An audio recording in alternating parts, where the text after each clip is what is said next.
哪国部队是如今中国解放军的对手？在众多的回答中，美国军方智库高参们给出的答案其实最为准确，也最让人们惊讶。每当谈论起有关中国解放军实力的话题时，总有一个事情是绕不开的，那就是中国解放军的实战问题。中国解放军参与的最近一次军事战争是上世纪的对越自卫反击战。之后到如今，这长达40余年里，中国人民解放军没有正式参加过任何一场战争，这让不少人开始质疑，中国解放军这么长时间没有参加过战争，等进入真正的战场还能有战斗力吗？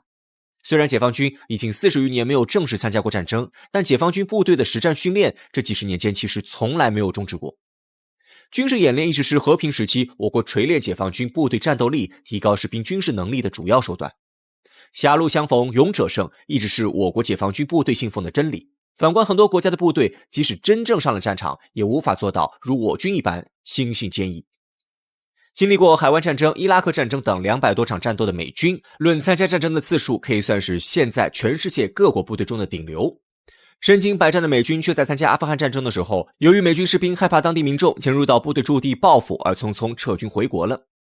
再把目光转向一直鼓吹自己士兵意志力强劲，将自身部队视作国家顶梁柱的日本自卫队。2011年3月，日本福岛遭受了里氏9级的大地震，地震引起的海啸让福岛地区的主要核电站遭受到破坏。本应前往福岛参与抗震救灾行动的日本自卫队，却被爆出因为害怕受到核辐射而拒绝了政府的军令的丑闻。由此可见，决定一个国家军队实际作战能力的，并不是这支部队参与战争的次数。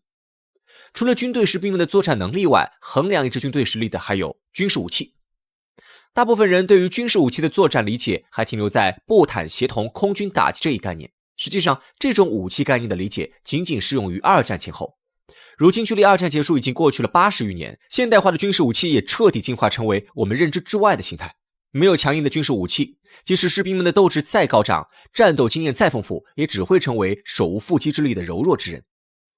海湾战争中，伊拉克号称世界第4军事强国，拥有100多万名久经沙场的士兵，但在美军现代化武器的降维打击下，甚至连美国士兵的面都没见到就被轰炸了首都。这种情况让我们不得不承认，决定一个国家部队战斗力底线的，永远是这个国家在军事武器方面的研究水平。第一次世界大战时，无论国家大小，大家都可以制造出符合作战要求的枪械和炸药。第二次世界大战时，很多小国已经彻底失去了军事武器的生产能力，只有一部分的国家才能生产出战争需要的飞机和坦克。到了今天，现代化的军事武器往往只掌握在几个国家的手里，甚至很多现代化军事武器都形成了一家独享的技术垄断局面。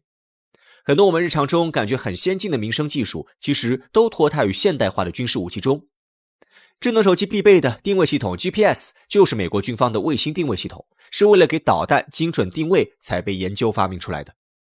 维系互联网正常运转所必备的计算机，最早也是为了破译导弹发射路径和情报编码。可以说，全世界最尖端的技术都供给了军事武器。作为当今世界科技大国的中国，在这方面也未落人后。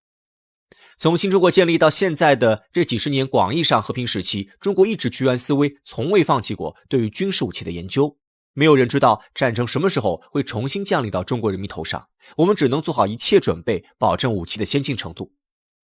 尊严只在剑锋之上，真理永远只在大炮射程之内。手中没有剑与有剑不用永远是两个概念。最先进的5代战斗机，全世界只有3个国家的部队拥有，其中就有中国解放军。现代化对空防御最有效的反卫星武器，全世界只有3个国家的部队拥有，其中就有中国解放军。实现划地域超远距离打击的洲际导弹，全世界只有5个国家的部队拥有，其中就有中国解放军。核领域的真正话语权3位一体核打击能力，全世界只有3个国家有，还是有我们中国。如今的中国解放军还拥有全世界独一无二的高超声速导弹东风系列导弹，可以充分发挥出洲际导弹的个体性能。我们还发射了自己的卫星定位系统北斗定位系统，成为了世界上唯一一个突破美国在卫星定位系统领域中垄断的国家。同时，我国高度集中的军工生产体系也能够让这些武器大规模、高质量源源不断地被生产出来。一旦进入到战争状态，我国如今完善的军工体系将会发挥出极其巨大的作用。中国解放军部队也将在这些现代化武器的武装下，将自身的战斗力最大程度地发挥出来。拥有先进武器的又不仅仅只有中国一个国家，就算抛去美国和俄罗斯，难道其他国家就没办法掌握现代化武器吗？中国在全世界范围内真的拥有独一无二的武器优势吗？在这里可以思考一个问题：假如一个从未拥有现代化武器的国家突然获得了100架最先进的第5代战斗机，这个国家可以成为赶超中国的空军强国吗？答案只有2个字：不能。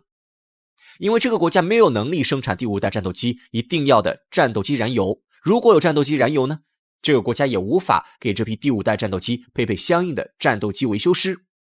如果有战机维修师呢，这个国家也制造不出来战斗机日常维修所需要的标准化零件，更不要说战斗机的核心发动机和智能化系统了。就算将整架飞机的设计图纸全部交到这个国家手中，没有人手把手教，甚至都很难将这些飞机开走。所以说，中国解放军所拥有的强大军事武器背后实际上是夯实的教育与经济基础。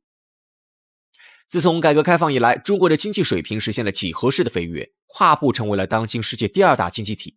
雄厚的经济实力让中国的军备实力从当年的汉阳造拉近到了如今的世界顶尖水平。素有基建狂魔之称的中国，也在这几十年间疯狂地发展基建事业，以青藏铁路为代表的多条直通边界地区的铁路拔地而起。这些铁路直接打通了中国解放军各个战区之间的连接路线，也让各地的军事武器可以通过铁路以最快的速度投放到需要的地方。无论是高原雪山、腹部盆地、荒芜沙漠，还是北原草场，发达的后勤运输投送体系都可以第一时间将军需送到解放军部队的手上。解放军现有的大型运输机和航母更是可以实现多层面立体式运输，将坦克、战机等大型军事武器直接输送到战场上去。如此庞大的军工系统所需要的是更加庞大的培养机制和技术支持，这就离不开我国众多的军工人才。中国作为现在世界上受教育程度最高的国家，我们早已将上学接受教育当作常态。其实中国在刚刚建立的时候，全国文盲率高达恐怖的 80%， 这就意味着10个人之中只有2个人会识字，更不要提受过高等教育。每一位国家领导人都把我国的教育问题当作国家工作的重中之重，先后发起扫盲行动，并推行9年义务教育，确立公有制教育的地位。中国现在全民教育的普及化程度让无数欧美发达国家瞠目结舌。我们习惯的教育情况，在优质教育被垄断的外国人眼中是那么美好，却又遥不可及。大力发展教育平等化、教育普及化的中国，如今也是拥有了接近180万的科研人员。这夯实的教育和经济基础，为中国解放军彻底打下了坚实牢固的实力地基。通过这些方面的分析，美国的军事专家也不得不给出一个答案：世界上没有哪国的部队是如今中国解放军的对手。我们拥有强大的军事实力，但绝对不会像某些国家那样，将强大的部队当作实现自己野心、向他国侵犯的手段。中国解放军部队永远只会保卫祖国、保护人民，永远不会依仗武力干涉他国内政，永远只会是一支维护和平的正义之师。俄罗斯凭什么敢和半个世界为敌？俄罗斯敢于亮剑，主要来自3个底气。2004年3月29号，北约宣布了本组织的第5次扩张结果，接受立陶宛、爱沙尼亚、拉脱维亚等6个国家的加入申请。在北约方面公布了这则消息之后，俄罗斯的外交部和克里姆林宫都迅速做出了强烈的反应，来抗议北约的这一次扩员决定。然而，面对俄罗斯的强烈反应，西方各国却不以为然。几乎所有人都没有想到，从这个时候开始，俄罗斯便逐步进入了与西方对抗的状态之中。从此以后，俄罗斯将直接以一国之力对抗半个世界。俄罗斯的第一份底气就来自于苏联为其留下的庞大军事能量。冷战时期，苏联红军拥有着足以跟美国抗衡的军事实力。根据多家西方媒体的估算，苏联弹头数量一度超过了11000枚。而在苏联解体以后，俄罗斯的核武库里仍然保留着超过6000枚核弹头，而且这些核弹头里大多都是杀伤力更为强悍的氢弹。另外，苏联时期建设的大量军工产业也被俄罗斯原封不动地继承了下来。继承了这些家当的俄罗斯不仅可以源源不断地研发新武器，还能将本国生产的武器用于出口。直到今天，包括印度、埃及等地区强国都是俄罗斯军火企业的主要客户。许多年以来，俄罗斯的军售总额一直维持在280亿美元之上。这样的军售规模虽然比不上世界军火巨头美国，但也足以彰显俄罗斯的军事大国地位了。2013年10月10号，俄罗斯从著名的导弹发射基地卡普斯金亚尔发射了一枚经过改进之后的白杨洲际导弹，结果这枚导弹完美地命中了位于哈萨克斯坦的一处标靶。可以说，俄罗斯在全世界的面前再一次用实力证明了自己强大的军工研发能力。比起乌克兰、爱沙尼亚等前苏联分裂出来的小国，俄罗斯继承的苏联遗产大多也都是能够配套的。包括苏联时期的图波列夫设计局、苏霍伊设计局等领先世界的军事科研机构也被俄罗斯继承了下来。2009年，俄罗斯又宣布开始研制新的萨尔马特系列导弹。根据俄罗斯官方公布的资料显示，这款导弹起飞时的重量远远小于之前俄罗斯军队准备的 SS-18 型导弹。这代表着俄罗斯已经逐渐从苏联解体的混乱局面中走了出来，一切都在有条不紊地发展着。一个强大的俄罗斯的确令西方各国感到恐惧不已。然而，苏联时代留给俄罗斯的绝不仅仅是惊人的武器装备数量和恐怖的军工研发能力，俄罗斯令西方世界感到忌惮的也绝不仅仅是它的军事影响力。关于苏联解体后的俄罗斯，有人曾经打过一个非常形象的比方：没有了苏联的俄罗斯，就像是一个大号的加油站，毫无影响力可言。这句话固然代表了相当一部分人对于俄罗斯的看法，但它也给许多人造成了一种强大的错觉。虽然俄罗斯在苏联解体之后的确是衰落了，但是这不代表着俄罗斯心甘情愿地沦为一个地区性强国。苏联时期遗留的强大政治影响力，恰恰就是俄罗斯的第二个底气。事实上，在苏联解体之后，俄罗斯还在世界各地经营着多处军事基地，这些军事基地依然是俄罗斯拓展政治影响力的触角，让西方各国感到寝食难安。比如苏联在越南金兰湾建设的海军基地就一直被俄罗斯使用到了2003年，最终俄罗斯还是在内外交困的压力下才宣布撤出金兰湾。2011年，叙利亚爆发了严重的内乱，由美国支持的反对派武装在叙利亚境内四处点火，唯恐天下不乱。美国人在叙利亚故意制造内战，让叙利亚人互相残杀，绝不仅仅只是为了夺取叙利亚的石油资源。因为其总统小阿萨德是一个非常亲俄的政治人物，因此美国人必须穷尽代价将其从总统的宝座上赶下来。为了保住自己在中东地区的影响力，俄罗斯甚至不惜直接派出飞行员和志愿军进入叙利亚的领土，帮叙利亚政府作战。在战争进行了整整8年之后，眼看着叙利亚的反政府武装都已经到达叙利亚首都大马士革了，但叙利亚政府军还是在俄罗斯的支持下顽强地将叛军顶了回去。如今，虽然叙利亚的战事还在持续之中，但俄罗斯在叙利亚乃至中东地区的政治影响力算是被勉强保留了下来。由此可见，美国人想要挤压俄罗斯的地缘政治生存空间，并不是一件容易的事情。除了中东和东南亚以外，俄罗斯还在非洲维持着庞大的政治影响力，包括西非的尼日尔和尼日利亚都曾经建立过亲苏的武装或政权。为了维持俄罗斯在这些地区的影响力，俄罗斯政府甚至派出了雇佣兵在西非和中非一带活动。这些战斗力强悍的雇佣兵可以绕开正常程序，肆意颠覆某个国家的政权。目前，他们已经在非洲内部形成了一片巨大的控制区域。多年以来，美国、法国等西方世界的主要成员都曾经试图将盘踞在非洲的俄罗斯雇佣兵纳入恐怖组织的名单之中，但他们的这些行为全都遭到了俄罗斯的强烈抵触，使他们一直不能得偿所愿。